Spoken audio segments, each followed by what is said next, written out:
امام حسین علیه السلام قیام کرد، فریاد زد، دعوت فرستاد، اما بسیاری از اون کسایی که باید در کربلا کنار او می بودند نبودند.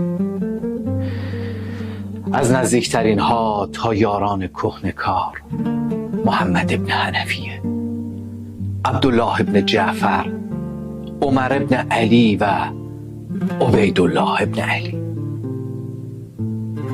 برخی گفتند بیمار بودند، برخی ترسیدند، برخی گمان کردند امام موفق میشه و دیر رسیدند. اما تاریخ میپرسه چرا امام ودیعه های امامت رو به ام سلمه داد و نه به اون مردان؟ پاسخ خیلی تلخه، زیرا اونا در حق امام خود کوتاهی کردند. برخی از اهل مدینه نصیحتش کردند و گفتند از مدینه نرو. برخی حتی خواستند او درنگ کنه، با یزید مصالحه کنه یا قیامش رو به تأخیر بندازه.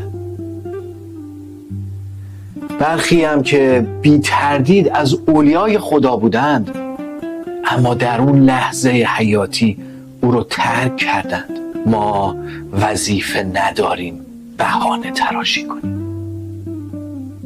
امام اونها رو دعوت کرده بود، اما اونا نپذیرفتند و هر که دعوت حسین علیه السلام رو رد کنه خودش رو از تاریخ حذف کرده.